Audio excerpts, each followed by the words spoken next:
berjalan.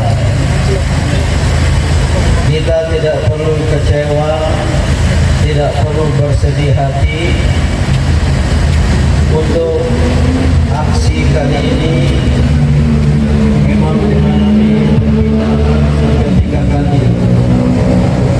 Mungkin sebagian dari kawan-kawan kita sudah berangkat ke depan gerbang gedung MPR RI, DPR RI, DPD RI, Jalan Gatot Subroto.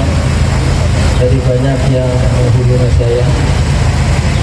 Namun dipindahkan ke depan gedung TVRI. Panggung sudah sempat disiapkan di sana. Namun dipindahkan lagi ke tempat ini. Kita terima saja apa perintah dari penguasa. Tapi ingat, kekuasaan itu tidak akan langgeng. Maka sebagai presidium dari GPKR dan G45, saya minta acara segera kita lakukan seberapapun yang hadir. Maka tunjukkan kedisiplinan dan ketertiban. Ulang ini banyak kamera. Nah, saudara-saudara, hari ini kita memperingati Hari Konstitusi. Ini pengawalan saya, jangan dulu gitu, ibu juga. Betapa kita nanti banyak kertas yang bisa diduduki rapi. Ada sini.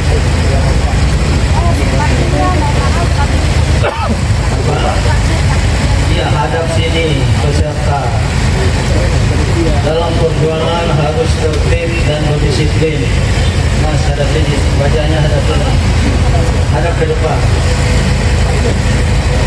Kita memperingati Hari Konstitusi 18 Agustus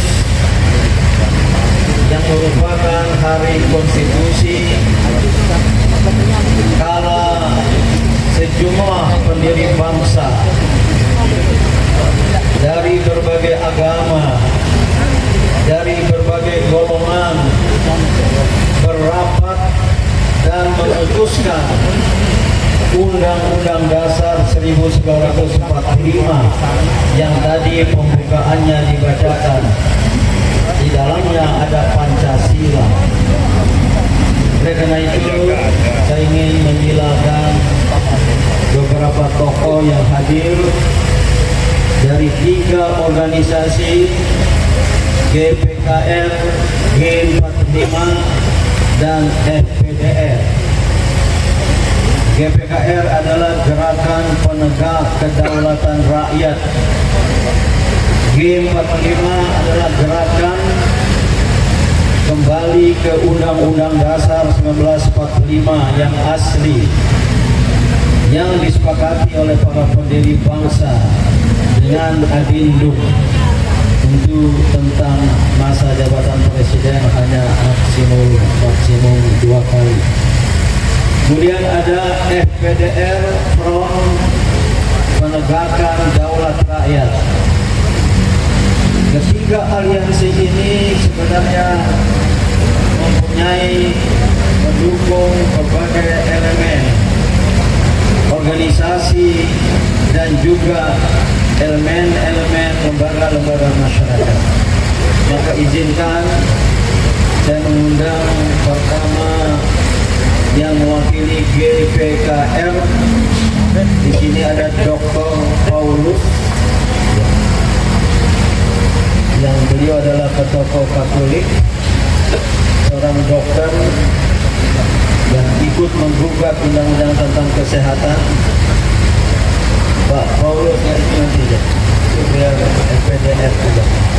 Ini tentang ini penegakan kedaulatan rakyat. Silakan Pak Paulus, masing-masing 3 menit. Ada mic lagi nggak? Mic lagi nggak?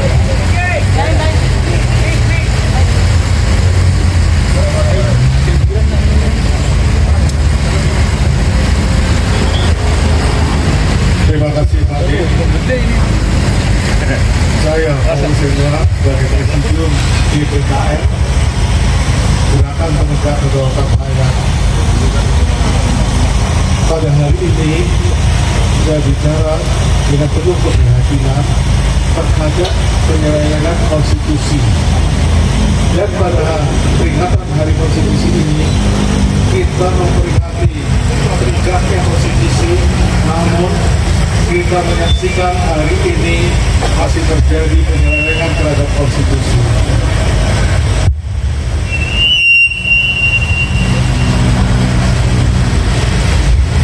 Konstitusi yang mengamanatkan kedaulatan rakyat ternyata tidak dijalankan dengan benar oleh penguasa di Republik ini. Kita lihat bagaimana kedaulatan rakyat tidak diperhatikan, kedaulatan rakyat tidak diperhatikan, kedaulatan rakyat diabaikan, antara lain dengan undang-undang Omnibus Law Cipta Kerja yang mencelakakan kita semua, undang-undang Omnibus Law Kesehatan yang dua-duanya adalah mengundang investor asing, menghamba pada investor asing. Di mana kedaulatan rakyat di sana? Bagaimana kesewenang-wenangan dan berbagai macam peraturan undang-undangan lain yang diciptakan tanpa mendengarkan aspirasi rakyat. Disinilah keprihatinan kami.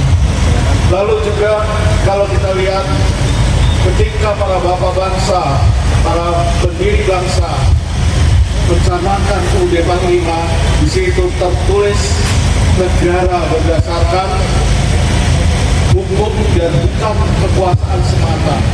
Akan tetapi kalau kita lihat bagaimana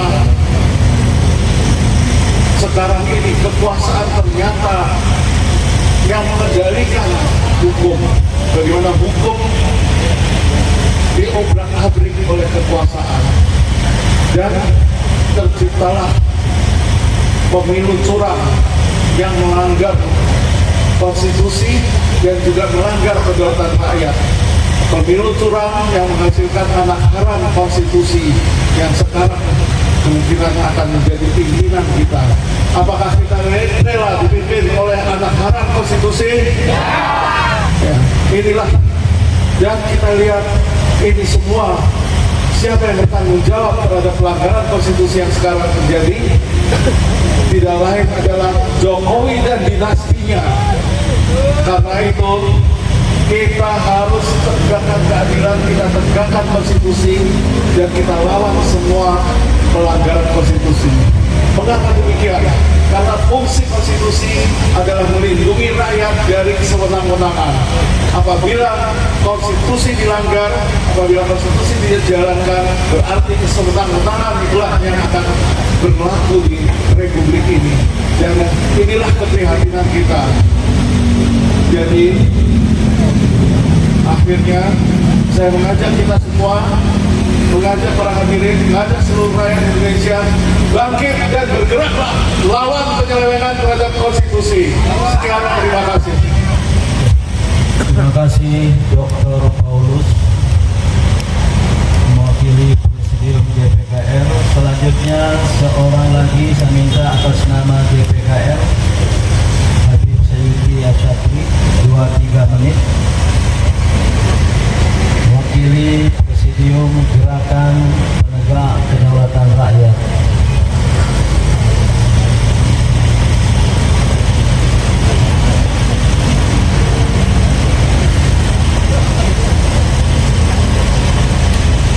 Terima kasih Pak Adi dan Bapak Ibu sekalian. Assalamualaikum warahmatullahi wabarakatuh. Saya bangga sekali bisa menjadi bagian dari gerakan yang kelihatannya kecil, tapi sesungguhnya ini gerakan yang sangat besar. Karena ada pepatah yang mengatakan tidaklah kecil sebuah gerakan yang bersandar pada kebenaran dan keagungan Allah SWT. Tapi dia lebih besar daripada yang besar tapi bersandar pada kekuatan iblis dan kejahatan manusia.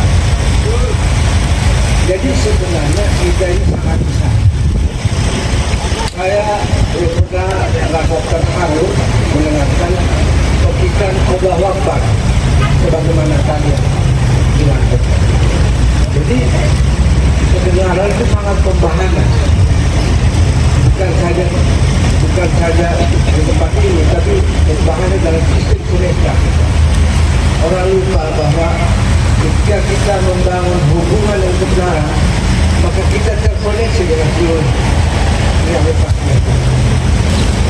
Jadi bagi mereka yang melanggar kemanusiaan, coba menganggap ini sebagai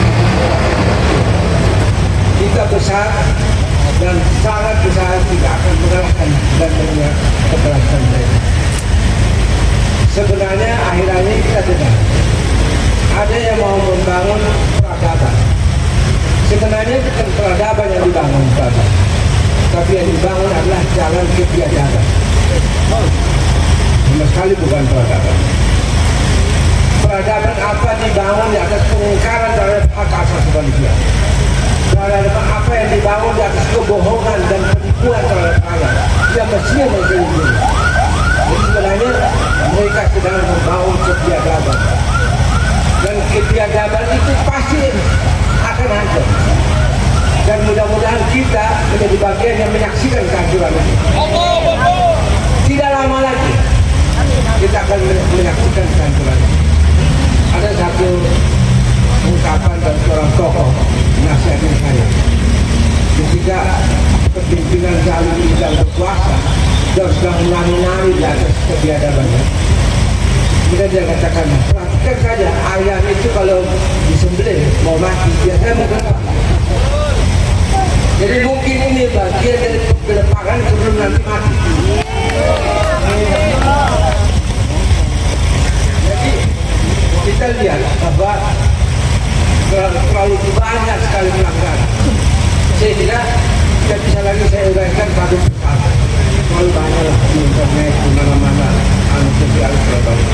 Pak Muslim Arti di sini paling aktif memposting pelanggaran. Jadi bukan terbaca untuk ini.